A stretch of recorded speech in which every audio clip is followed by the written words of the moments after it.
podcast is back. This week for UFC Austin, we're coming off an incredible UFC 275, one of the all-time best light heavyweights, light heavyweight fights. Jiri ends up pulling out the submission in round 5.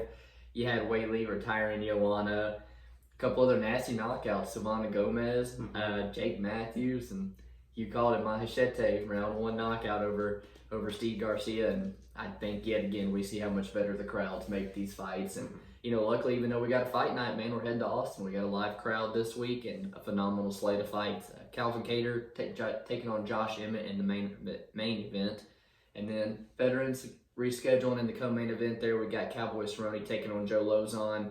And, talking about a good fight card, man, looking through the list, we got Adrian Yanez, Buckley, Kevin Holland, the fight between Damir, Ismagulov, and Kutateladze. Really happy about this fight card. Really happy to find some spots we both like. Last week, neither of us finished in the green like we really wanted to. Our night was left up to the main event. Like most people, you and I did get burned a little bit there, but we still got a ton of weeks left of some fights, man, and plenty of time to make it back. Yeah, I mean, looking over your card, you did have a couple of good spots. The one I want to point out, the Jake Matthews hit at plus 142. Yeah, dang, he looked amazing. Definitely a solid play from you. Then your biggest play of the night was Brendan Allen over Jacob Malkoun. You had 2.5 units on him. I'm sure that was a little bit closer than you'd like, but your best bet hit. And then the Talia Santos, you had a little stab, 0.25 units at plus 480, good price tag. And maybe you deserved that, but just didn't get the swings going your way that night. Minus 4.41 units on the night, and we'll come back next week. Looking over at my card, my Weili Zhang bet was probably the favorite one that I had, but the rest of the card, not so much. I think we both fell into the trap of trying to bet the under 4.5 or any of the unders in that main event, and it did not work out for us. Plenty of opportunities for the finish. Plenty of opportunities. It was that that 5% chance that it goes to that far, and it hit. And then the Ameev wins by decision only. That saved me a unit there. I knew that was his only win condition, and he ended up getting knocked out. Happy that just nulled out. I still ended up minus 3.5 units, so not a good night for either one of us, but definitely something we can come back from. 2 featherweights are in our main event with Calvin Kattar versus Josh Emmett, and finally these guys are getting matched up. For them both to be floating around in the top of the division for so long, I thought that we would have already seen this, but I definitely think it has all the makings for a potential fight of the year contender. Both guys known for their stand-up. Kattar with more of that boxing style approach, good volume, quick to establish that jab, where Emmett is much more reliant on finding that one big power shot to knock out his opponents. Kattar sitting at a minus 250 right now does give me a little bit of concern. I know he's got an excellent chin, but why we know that is because it constantly gets tested.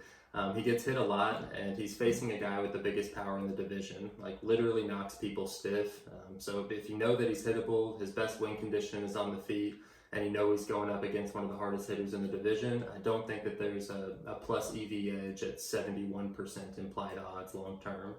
I doubt the wrestling comes into play. Both guys have solid wrestling skills in their back pocket, but I'd be willing to bet the first guy to shoot is losing the stand-up battle, and it's probably good live odds or a live bet sign. Where the current odds sit, I don't like it, but I will ultimately pick Kattar. I think his volume, length, and durability will all come into play, but for a fight where both guys are guaranteed to throw down, and both possessing the power that they do, I'm kind of surprised to see the fight doesn't go the distance at plus money. Emmett hasn't been in a 5-round fight since he was in his 20s, and I question his durability every time I read the injury reports after his fights. Just some food for thought, but I might look to move in on a play on that under later on in the week. Is it set at 4.5? It is. You love those 4.5. Yeah, man, I think, like you said, potential fight of the year on our hands. If anybody has a type of wrestling upside, I don't think it's necessarily going to be used, but probably Josh Emmett out of Team Alpha Male. You got to think he's, probably putting in more work there on the mat. But again, I think the fight plays out on the feet for a majority of it. And I tend to favor that guy who has the size and the reach advantage as well, like Kattar does. But the technicality of the boxing, a lot of it you said as well, the volume, the jab, the footwork, I do favor Kattar a whole lot on that. You talk about a guy who's eclipsed 100 strikes in his last couple fights, where Josh Emmett, on the other hand, is a much more low volume type of guy. You said looking for the home run shot. He's almost found it though in a lot of his fights. In his last 7 fights, he's got a knockdown in every single one of those. 11 knockdowns total in his last 7 fights. So it does make you a little bit weary, that Kattar's going to be playing with fire for 25 minutes on the feet. But I do come out on the same side as here, man. Emmett at 37, you talk about the knee injuries and things that he had in that Burgos fight. I think he's at a speed disadvantage, a technicality disadvantage where this fight primarily will take place. Hasn't been in the championship rounds like you talked about in a while, where, Kattar's heart's been on display in the last couple fights in championship rounds. So I do hate betting against someone who has that amount of, fight and dog in him that Josh Emmett has, that he showed, he displayed in the Burgos fight. But to me, the pick is Calvin Kattar. I think he could find the kill switch on the feet, to be honest with you, against Josh Emmett. We've seen Jeremy Stephens put him away. Kattar can step in, land one of those nice elbows, maybe drain him in the championship round. So I don't hate the under 4.5 here. Josh Emmett, all the finishing upside in the world, but going to be Kattar by decision, I think, here. We broke down this fight a few weeks ago for UFC 274. I believe both fighters may wait. We had the rumor of Cerrone with food poisoning things, but I know you and I talked about, man, that guy was overly emotional all week in his interviews, and he talked about his nerves for making the walk in the past. That maybe bitched out a little bit, I don't know. I just given him a hard time, to be honest with you. The guy that this guy's made walks against, there's no way he's scared to fight Joe Lauzon here on Saturday. But I think the nerves a little bit, because I'm definitely getting retirement vibes from these last couple Cerrone fights. Giving you Anthony Pettis. They tried to give you Diego Sanchez, giving you Alex Morono, now Joe Lauzon. It seems like they're trying to set that one up for Cerrone to kind of ride off in the sunset a little bit, Both guys are black belts on the mat, so I don't think one's going to have an overwhelming success if the fight hits there. But I think the biggest indicator here is how much better Cerrone is in the kickboxing on the feet. Should probably work the body like Grutzmacher did a little bit. Best advice for Joe Lauzon, closing on almost 3 years out of the octagon. Jump on Cerrone early. That's how you get Cerrone out of there, usually in the first round. But in terms of how they match up, even at this point in their career, man, I don't know.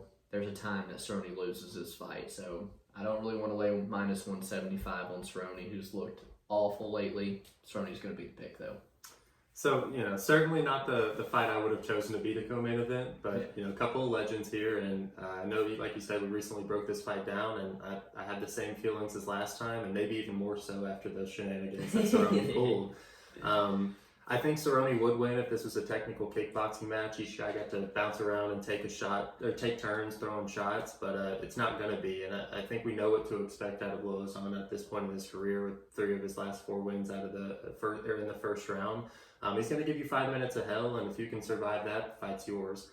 Cerrone, notorious for being the slow starter, seemingly gone a little softer these days. 3 times as tough as us, but softer from that adrenaline junkie, I don't care type of Cerrone that we've known.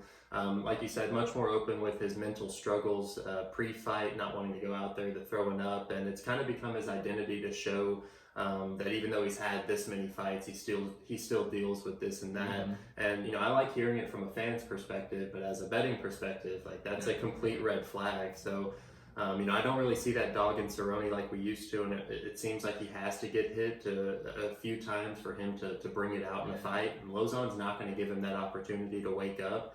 He's throwing him into the fire as soon as that bell rings, and it's a coin toss on who's going to come out on the other side. Plus 700, Joe Lauzon, round 1. I think that's an absolute play that you have to hit here.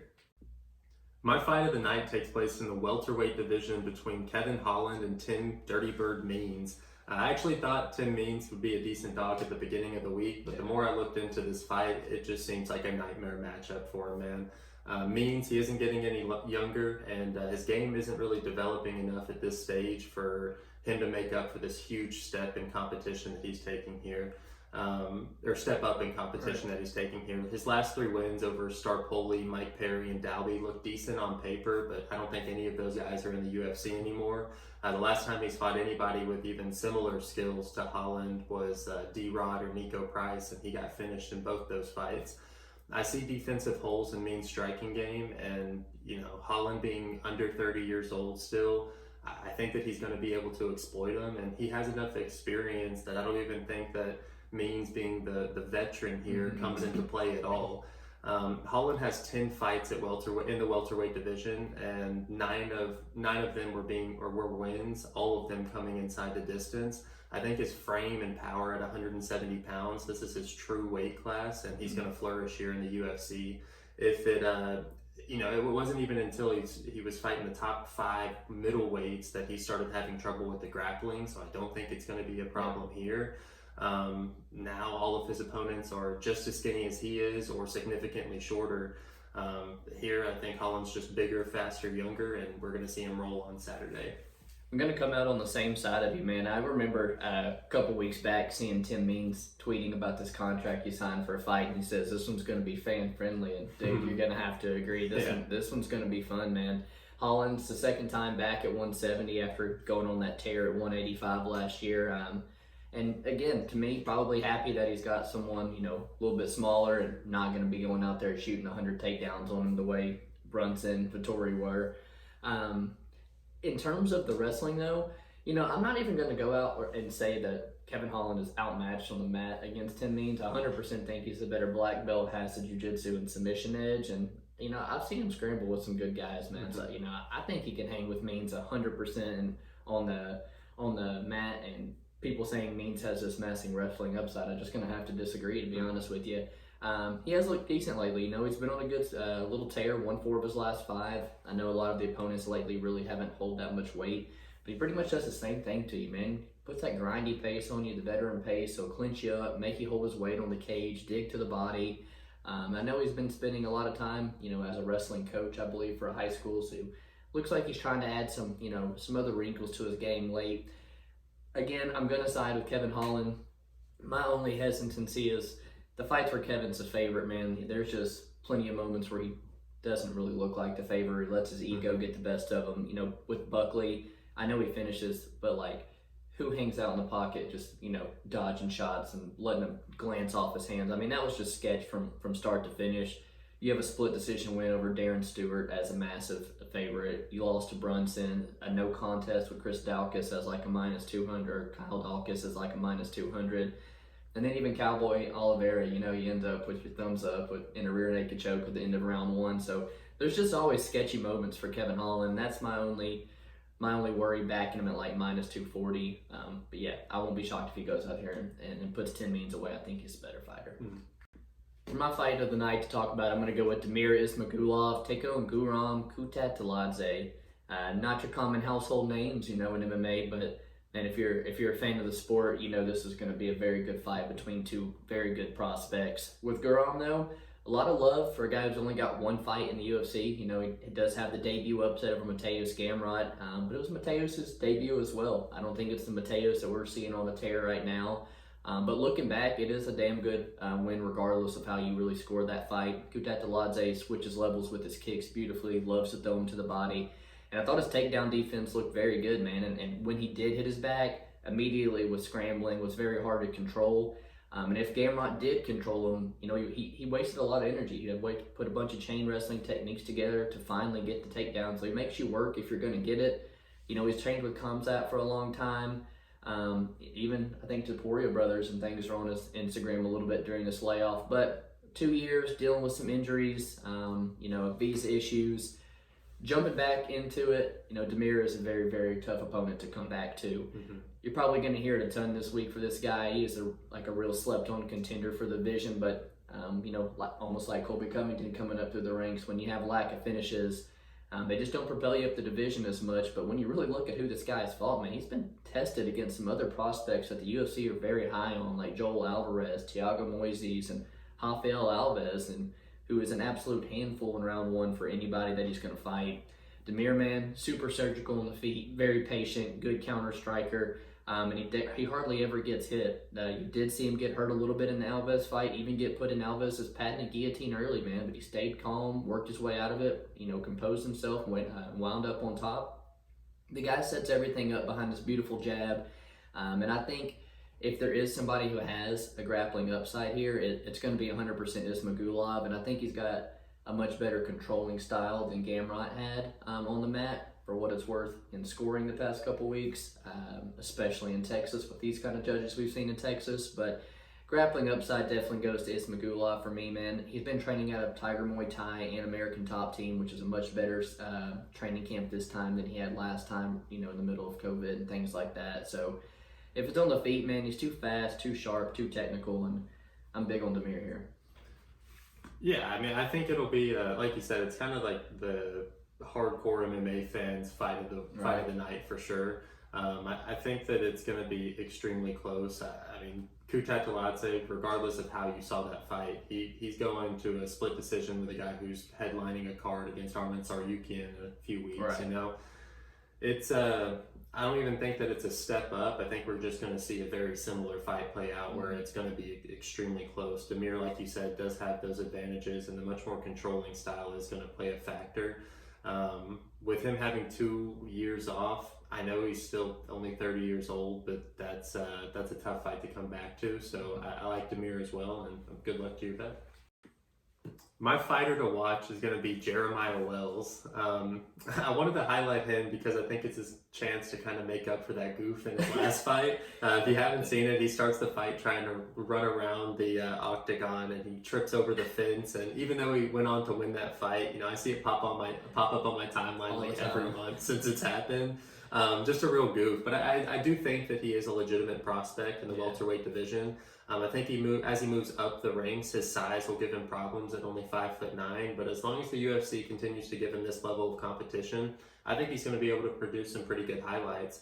I think that this is an easier fight than his debut against Warlley Alves, and his wrestling background, his stature, those are both going to make it difficult for Court McGee to get the best part of his game going, which is also the wrestling. Yep. I don't think that Court wants anything on the feet with Wells either, so I actually love seeing this McGee line continue to get bet down. We're now seeing dog odds at Wells, and it's definitely tempting me for sure. Not necessarily a quality level of fight that I'm going to be putting a ton of investment in, but I do think that Wells is a extremely live dog at this point in the week. 100%, man. Coming out on the same side of you, I really honestly never got the love for Court McGee. He's a well-rounded fighter, but what does a guy do over the top well? He doesn't really finish people, so he's a grinder. But he's old and he trains with a 17-year-old son, and facing a guy in Jeremiah Wells who's out of, Renzo Gracie in Philly, who's undefeated in the UFC. I know everybody tried to take Maximov, but myself included, minus 300, something like that, and Petrosky submits his ass in round one. That gym is just on a tear right now, man. There are some guys there that are really feeling themselves on some win streaks, and I'm not going to be quick to fade Jeremiah Wells at all. Fighter to watch for me, got to be Adrian Yanez. I don't really have any interest in betting Yanez or parlaying him, but he is one of the UFC's more famous little prospects they have, and he's going to have a ton of eyes on him Saturday. He's also fighting in Texas, which is his home state. I want to bring that up because two that come to mind, Derek Lewis, Alexander Hernandez, they have seen some home cooking on the scorecards, and massive favorite, 300 minus 365, minus 400 to a guy as durable as Tony Kelly. I think it's going to be a little hard for Adrian to really cover that price tag. It reminds me a bit of the Davey Grant fight. Kelly is going to be, like I said, a durable guy, someone who's going to be hard to finish, a fight that's probably going to hit like an over 1.5 rounds, and a really good chance of seeing the judges, and just not trying to lay that kind of chalk on Adrian at this point, man. But, he's fun as hell to watch. His boxing is super sharp, clearly the better striker between the two. But man, the forward pressure of Kelly, you saw it. I'm not going to say Randy Costa's gas tank is really anything worth noting, but it absolutely exhausted him, man. He put him on his back foot, chased him all around the cage, and when you're having to move like that, it really takes away from your ability to land, your gas tank, and I'm not saying Tony Kelly's live, man, but I'll tell you not to lay minus 400 on Adrian Yanez. Yeah, you can obviously tell that Adrian Yanez is kind of being helped along by the UFC. This is not a step up from his last fight against Davey Grant. Tony Kelly is one of those guys that is going to test you in every facet of MMA. Yeah. So it is nice to see that Yanez will probably get tested up against the cage, trying to get a bigger man off of him. And I've always kind of been an Adrian Yanez hater. I see holes in his game. I think that he's great on the feet, but I think as he gets into those upper echelons, Davey Grant kind of is the cutoff, and might be a little salty I had Grant, but once he gets up into the guys who do mix in their game a little bit better, and just a little bit better than Tony Kelly, I do think he's going to pay for it, but this probably isn't the spot to try and fade Yanez. For my underdog of the week, I'm going to be taking Deron Wynn, taking on Phil Hawes. I think both guys have really good wrestling, but only one of them has Olympic level wrestling, and that's Deron Wynn. It sucks that the last time these guys were booked, we were getting 50 points more value on the Wynn side. He now sits at plus 210, but I still think the price is way off. I actually think Wynn should be closer to even money in this spot, and I think a lot of people just look to write him off because of his stature at 5'6". And, hell, it does make for a nightmare matchup for certain styles. And I think that this is one, man. I personally think it'll be much easier for him to find his way on the inside of the striking range than it was against Ahoyo. Oh, yeah. And, Haas, I think that, his gas tank isn't all the way there. Deron Wynn's talking about on Instagram that, Khabib has made him into this fighter that can go a full 15 minutes. And I think that, Haas just can't. I think that he'll inevitably break him with the wrestling pressure. And he just has to avoid that power shot, which I've seen him do with pretty good success in the UFC up until this point. So, man, I don't hate it. Honestly, I think that fight has a good chance of hitting the under. Phil Hawes is always an absolute motherfucker to fight, but I think Deron Wynn can absolutely break this guy. We talked about Hall's gas tank. It's only going to be worse if Deron Wynn's out there wrestling him the whole time. And Deron Wynn's got some fast hands, some sneaky little boxing, man. And we've seen the chin of old Hall's go kaput, man. So at plus 200, I think. Love it. I'm also on a plus 200 dog here for my underdog. I'm going to take a small shot on Natalia Silva. I'm not going to advise anybody to go super heavy on this because, you're watching tape from a low level, women's MMA regional circuit in Brazil, which in my opinion does not hold a lot of weight. But I do think there's a bit of a market overcorrection on Jasmine, who was the plus 200 to Kay Hansen and is now the minus 250. So somebody that I rate higher than Kay Hansen, and someone's going to give her a much tougher fight. Somebody that is a legit flyweight, not a 5'1" strawweight. On the feet, Silva, she is a smaller girl, but I think she's 100% the better striker. And in a lot of cases where they're going to have to close the distance, that might be an issue. But she's not really going to have to, man, because Jasmine's just constantly walking forward, trying to grab that clinch and initiate the tie clinch. So with her head on the center line, I think Silva's going to have the more powerful shots, plenty of opportunities to land. Jasmine's also extremely long and, lengthy for the division. So her lead leg's there to be kicked, man. She also, I think, somebody who's willing to wrestle with her is going to have success taking her down as well. With her wrestling, no open mat shots. Like I said, she tries to get that clinch and use the length to kind of trip you up and just wind up on top. When she winds up on top, I've seen her swept by Elise Reed and gotten back to her feet pretty easily. Saw Elise's ground game on display last time out. It looked awful. And then let's say Jasmine does get her game plan going. She does wind up on top. You look through the record, and there's the patented women's armbar all over Natalia Silva's record. So she's going to have something to worry about there. And so, again, no tape against notable opponents, so I'm not too invested. But I don't necessarily think Jasmine wins this fight more than 70% of the time. Any thoughts on it? I agree with your take at the end there that she doesn't win this more than 70% of the time. The most interesting line for this one is the under. You see two low-level girls. I think that there's plenty of opportunities for the armbar from guard, like you talked about, and you're getting the under 2.5 at like plus 230. Something that I'm interested in, but a great fight to bring up. My prop for this week is going to be Kevin Holland inside the distance. This seems like a no-brainer bet to me, man. This is a huge step up in competition for Tim Means at this point in his career, and he was on the back ropes in many of his recent wins against far less talented guys. Holland is the type of guy to kind of mess around when he gets his opponent hurt, but I think the opportunities for him to finish will come too often in this fight for Kevin not to capitalize on at least one of them. You talk about the 100% finish rate of him versus other welterweights in his lengthy career, and I don't think that it stops here, man. I think there are a lot of holes in Tim Means' game, and Kevin Holland has the body style, the speed, and the striking to exploit those holes. I'm with you, man. Kevin Holland's only improving as much as he's training and fighting nowadays. You talked about the athleticism, the length. There's not a lot of times Tim Means has had a 6'3" welterweight standing in front of him. Don't see the wrestling edge for him. Definitely see the jiu-jitsu submission edge for Kevin Holland if this does hit the mat. So yeah, I like Kevin Holland. Maybe snipe him with that right hand he likes. Favorite prop for me going to be RoboCop, Gregor Rodriguez, and Julian Marquez doesn't go the distance. I think we're going to be getting that somewhere around -180. Truly, I like Gregor Rodriguez. I think he's got him covered everywhere in this fight. And despite these guys listed at, just 1 inch apart, Gregor Rodriguez is a massive middleweight, and I'm really excited to see these guys square off. I think Rodriguez is going to look a bit bigger than just like the 1 inch they have him listed as. For Rodriguez, he did struggle the last time to get the takedowns over Armen Petrosian, which was a guy that you thought maybe they would come a little bit easier against. But at the same time, Petrosian keeps his distance a whole lot more, and Gregor really was more content to strike with him until the 3rd round. But when I go back and watch Phil Hall's fight, just abuse Marquez on the mat until he gasses. Same with Maki Pitolo for all 3 rounds.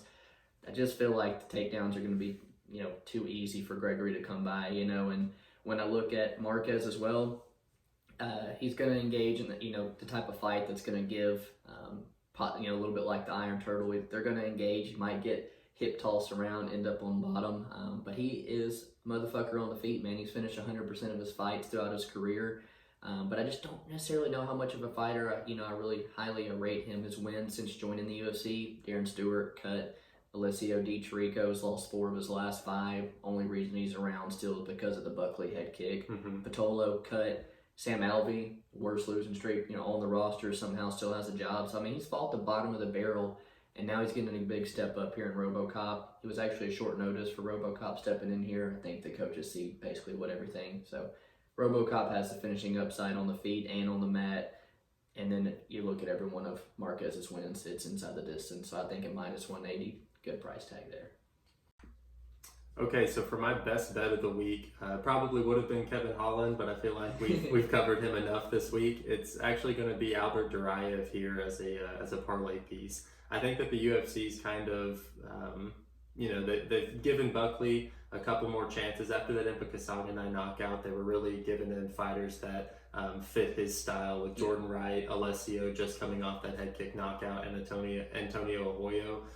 And Abdulrazak Al-Hassan. They're all guys that are striking, not willing to take him down. And in his last fight against Abdul Al-Hassan, he tried to utilize his wrestling, make it a boring fight, and I don't think that the UFC appreciated that at all. So right. They were trying to get a war there. They were trying to get a war, and that is not what they gave him. So now they've matched him up with somebody in Albert Duraev who has a fully developed game in MMA. I think that he can match him on the feet, and he will he gets to choose when the fight goes to the mat. This is just a position where I think that Duraev's going to be able to control him for 3 rounds, and if Buckley wants a boring fight, the UFC is going to give him a boring fight here, and he's going to be on the tail end of it.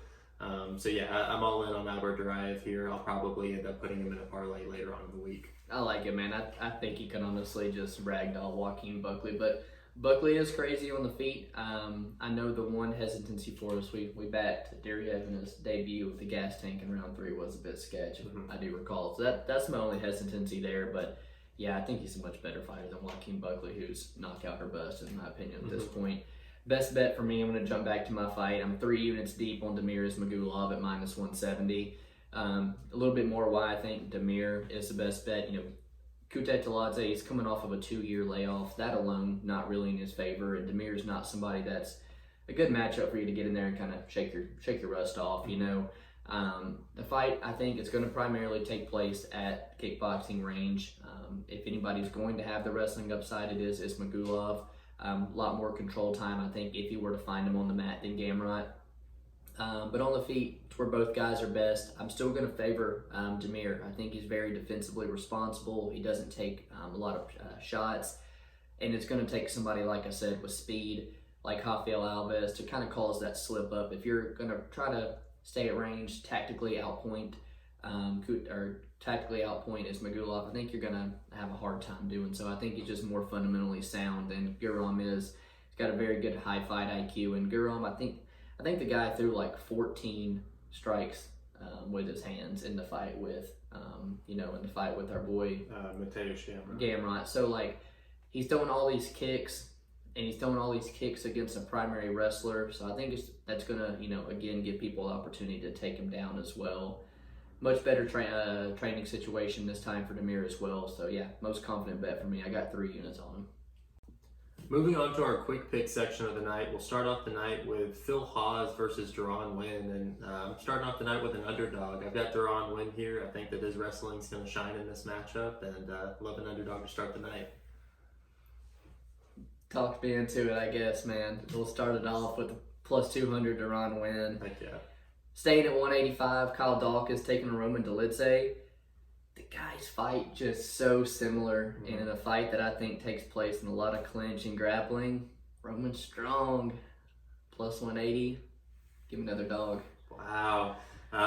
Yeah, I get the argument for Roman. I think that my biggest concern is Kyle Dawkins. I think has the better gas tank of the two. And striking. And I don't know. I'm going to lean Dawkins here, but I actually kind of want Roman to win for whatever reason. He's become a fan favorite for me. Moving on, we go to the bantamweight division. Cody Stamann versus Eddie Wineland. I think that this is Cody Stamann's fight, but man, that price is a little off-putting. I'm on Cody Stamann, man. It's just whether or not, to me, is he going to get his first UFC finish or not, because they're definitely giving him somebody that he's capable of finishing. Right. Danny Chavez versus Ricardo Ramos. Danny Chavez, for me, man, just kind of let me down. The fight with Kamaka and things like that, he didn't look good to me. I'm going to go with Ricardo Ramos. Yeah, I don't know. I think I might have taken a small, degenerate stab on Danny Chavez. I think that he has a good chance, but if we're just picking winners here, I'm with you. Ricardo Ramos should win. Gloria DePaula versus Maria Oliveira. Haven't given this one too much of a look, but I do think that Gloria DePaula has proven herself against better competition, so I'm going to go with her in this low-level women's fight. Yeah, I'm on Gloria DePaula as well. I think she's a better striker, and she's going to have a big old wrestling, grappling upside. Jasmine Jazz DeVicious taking on Natalia Silva, staying in the women's divisions here. That was my dog of the week, so I'm going to go with Natalia Silva here, man. No way Jasmine wins this fight 7 times out of 10. Yeah, I agree. The price tag's way off there. I'll go with Jasmine, but I think I just like her name. And in the welterweight division, we go to Jeremiah Wells versus Court McGee. I'm all on Jeremiah Wells here as he moves into the underdog spot. I think it just gets better and better. I mean, Court McGee doesn't finish a sandwich, He is a decision or bust, man, and again, not trying to fade. We're in Philly right now. I'm going to go with Jeremiah Wells as well. Adrian Yanez versus Tony Kelly. I don't want to fade Yanez, but I think it goes to the scorecards. I think we might see a sketchy scorecard, man. Adrian Yanez by decision. Yeah, I could definitely see the UFC doing everything they can to get Adrian Yanez yet another win. Yeah. So I'll go with him. Moving on, we got Julian Marquez versus Gregory Rodriguez in the middleweight division, and I'm going to have to go with RoboCop Gregory Rodriguez here. Like you said earlier, I think he's just got him covered everywhere. Yeah, like you said, covered everywhere. Coaches like this spot for him. That's why they're jumping in short notice on it. Gregory Rodriguez for the win. My fight here, Damir Ismagulov taking on Guram Kutateladze. Damir Ismagulov, and probably another decision. I am also going to lean Damir Ismagulov here. I just think he's a little bit more proven, and it would be extremely surprising if Kutateladze comes in here and looks as good as he did 2 years ago. Right. With the big long layoff. So I'm going to take Damir there. Moving on, we go to the middleweight division where we see Joaquin Buckley taking on Albert Duraev. I'm on Albert Duraev here. I think that this is the first legitimate test that Buckley's been given in the UFC outside of Kevin Holland in his debut. I think the UFC's kind of done giving him easy matchups, and this is where Duraev's going to shine. With you, man. Duraev, massive wrestling advantage. I'd always back that, man. Tim Means versus Kevin Holland. We've done our due diligence on this one. I'm on Kevin Holland, man. Yeah, same. I think that's an easy play on Kevin Holland. And then in the co-main event, Donald Cerrone versus Joe Lauzon. I'm on Joe Lauzon, and I'm on him early. You can't hate that round one. I'll take that shot against someone Cerrone all day. Hard sell for me that Cerrone loses this fight at any point in his career. So I'm going to go with Donald Cerrone. And then in the main event, again, man, absolutely fireworks. Could be fight of the year. It's playing with fire, standing in front of Josh Emmett for 25 minutes, but I like Calvin Kattar to take a decision here.